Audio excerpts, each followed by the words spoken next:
I, Frank Warren. We have now bid farewell to a memorable 2017, but the significant milestone of our first year working in tandem with BT Sport does not come around until the end of the first week in April, so there is plenty more to come before we are due our annual appraisal.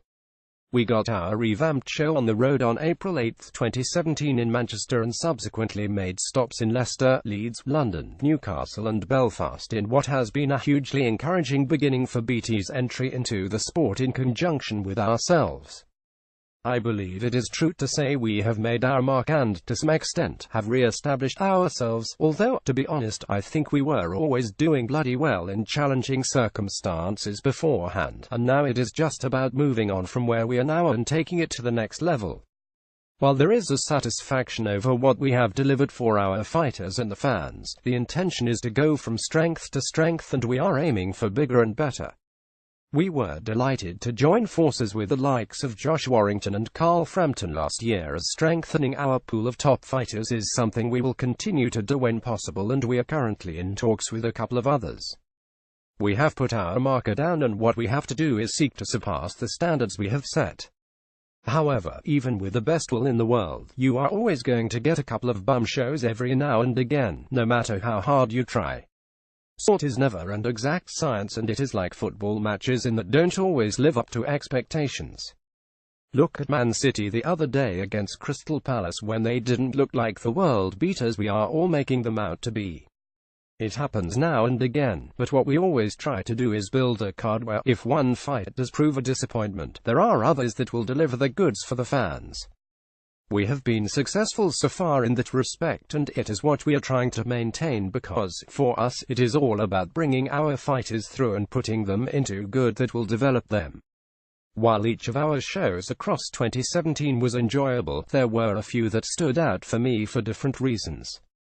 Our first visit to the AFD Arena in Leeds, where Josh Warrington's army of fans made it an inspiring atmosphere for both Josh and Nicola Adams, immediately springs to mind. Then there was definitely a lull in the air at the Copper Box when the Money team was in town, and out in force, to support Gervonta Davis in his successful defense of his world title against Liam Walsh. There was the barnstorming show in Belfast that had a bit of everything, but what sticks in the memory most was the raucous, yet incredibly sporting, din generated by the packed house at the SSE Arena. We are all looking forward to going back there in early April.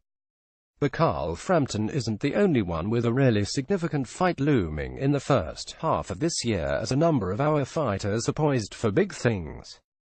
We've got Terry Flanagan bidding to become a two-weight world champion when he goes for the WBO super lightweight world title against the American Morris Hooker, Liam Smith's mandatory challenge for his old WBO super welterweight world title against the champion Saddam Ali, and also Josh Warrington's bid for world honors against Lee Selby, all soon to be added to the schedule. Then there is Billy Joe Saunders, ready and waiting to make a fourth defense of his WBO world middleweight belt and demonstrate, once again, why he should soon be the rightful next in line to face the winner out of Canelo and Golovkin. I'm confident that Britain's clutch of world champions will be boosted in numbers by Terry and Liam, and we work hard behind the scenes to ensure these opportunities are presented to our fighters, while they do the business in the ring. There are a good few other world champions in waiting who will make big strides this year, and it will be fascinating to monitor the progress of the likes of Anthony Yarde, Zelfa Barrett, Daniel Dubois and Lion Woodstock as they too approach the big league, while we continue to test the exciting crop of youngsters that are currently being nurtured towards title contention. Many of those will be on show on our next stop at the Copper Box on February 10th, and I, for one, cannot wait to get started again. After extending his unbeaten record to 15-0 with 13 via KO, the two-weight world champion known as Monster declared his intention to munch on opponents at a third-weight category. Naoya Inoue was also not shy in naming names, as he clearly wants to take on the best at bantamweight, and that is obviously Zolani Tete.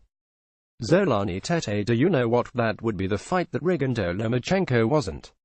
There would be no swerving this one from either man, and it would be an absolute belter. Our man Zolani has a mandatory to oblige first against Omar Andres Narvaez, but after that there is no reason at all why this mega fight cannot happen. We would sign up for it in a heartbeat. Tags, Frank Warren, British Boxing.